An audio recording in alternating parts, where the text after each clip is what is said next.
আসছে আপনাদেরকে নিয়ে ডাকে নিয়ে যায়, আপনি কিছুই বলতে পারবেন না। বিল নিয়ে যদি কিছু বলেন কেন আমি বলবো, 50 টাকা জায়গায় 60 টাকা করে নেয়।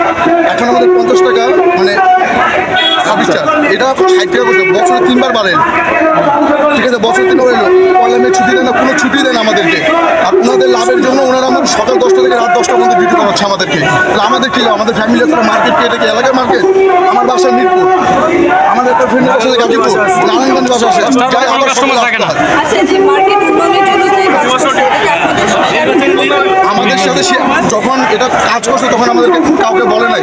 হঠাৎ একদিন 24 জুন আমাকে সকালে এসে রিসিপ্টটা দেয়, দিয়ে বলে আপনি টাকা দেবেন। যখন আমি টাকা দিতে যাই তখন ওনারা একসাথে টাকা নিতে চায় না, ওনারা বলে কি 3 কিস্তিতে টাকা নেবে, মানে সেপ্টেম্বর মাস পর্যন্ত টাইম দেয়।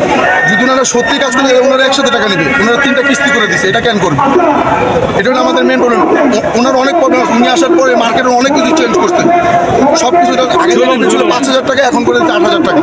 এটা যখন আমি বলতে গেছি ওনারা আমাকে মানে অনেক হ্যারেস করছে, ফোন দিয়ে দিয়ে বারবার অফিসে নিয়ে গেছে, নিচে নিয়ে গেছে, মানে অনেক কিছুই করছে। এই যে আপনাদের 20 কোটি টাকার কাজ হয়েছে বলুন, এটা হচ্ছে আপনাদের ব্যবসায়ীদের শেয়ার করতে বলুন। এটা আমাদের ব্যবসায়ীকে শেয়ার করতে বলছে, বাট এখানে যে 7তলা দোকানগুলো হয়েছে এগুলো দোকান উনি উপর থেকে নিচে করছে। এটার যে কাজ করছে উপরে এমন এমন দোকান আছে যেগুলো 114 কোটি টাকা 99 কোটি টাকা বিক্রি হয়েছে। তো এটা তো ওনাদের থেকে নিবে, এটা আমাদের থেকে কেন নিবে? ওনারা যেটা কাজ করছে শুধু 7তলায় কাজ করছে, নিচে কোনো কাজই ওনারা করে নাই, তেমন আমরা তো দেখি নাই। এখনো নিচের ওই যে এক সাইডের সি ব্লকের লিফট নষ্ট, উঠতে পারে না কেউ। এখন আমাদের দোকান যেগুলো জোর করে নিয়ে গেছে আমরা ওগুলো ফেরত চাই।